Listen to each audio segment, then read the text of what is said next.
Matcha here. In today's video, I'm going to talk about my writing process for my debut novel, Every Last Psycho. This is part of a short series on writing and publishing that I'm going to cover for each of my 3 published young adult novels.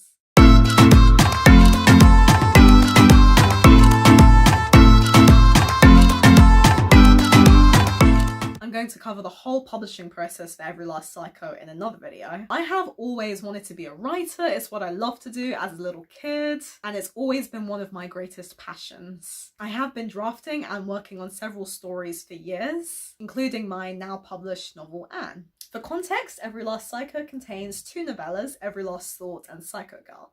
I came up with the story of Every Last Thought one day in 2014 during a history lesson. I was just sitting staring out the window.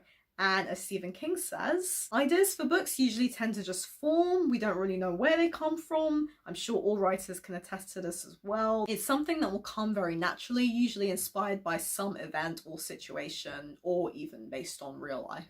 I always see the characters first. My stories are very character driven. They mainly focus on the characters' personal internal journeys, such is definitely the case for both these novellas. I had this idea of this girl named Tess who had an unrequited crush on her best friend Ed. It's a pretty troubling time being an adolescent. My emotions!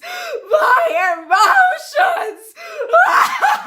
The story was initially a short story. I wrote it for this writing competition in the UK known as the Bridport competition. I had my dad and some teachers read over it and give me feedback, and I redrafted it several times. Initially, Tess was just mildly depressed, but having her be schizophrenic was something that I got inspired from by doing A-level psychology. I think the story represents a lot of teen angst and difficulty expressing oneself at that age. Plus, I just like the idea of writing about something very emotionally intense. I also struggled with depression and anxiety in my teens and my early 20s. Oh wait, I am in my early 20s.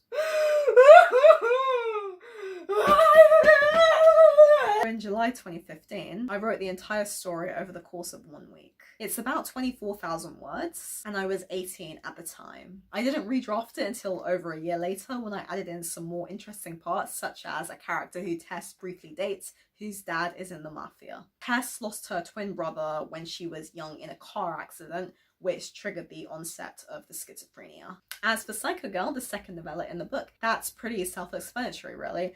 I'm a closet psychopath and I've killed 3 people. But seriously, Psycho Girl was a story I wrote in 2016, and it was pretty much based off one of my favourite movies, American Psycho. I applied to the University of Cambridge in 2014 and I didn't get in, which was actually a big relief considering it would have been pretty grueling. But Evelyn, the protagonist of Psycho Girl, definitely wanted to go. This story I just had complete and utter fun with. Unlike Every Last Thought, Psycho Girl is supposed to be read as a dark comedy. It was really fun. The creepy thing is that with both novellas, I wrote them both over the course of 6 days, exactly 1 year apart, because I wrote Every Last Thought in 2015 and Psycho Girl in 2016. I later published these both in 2018 after researching Kindle Direct Publishing. In the next video, I'm going to discuss how I published these, why I decided on self-publishing, and how utterly clueless and naive I was during the entire process. Oh boy, the fun's just beginning.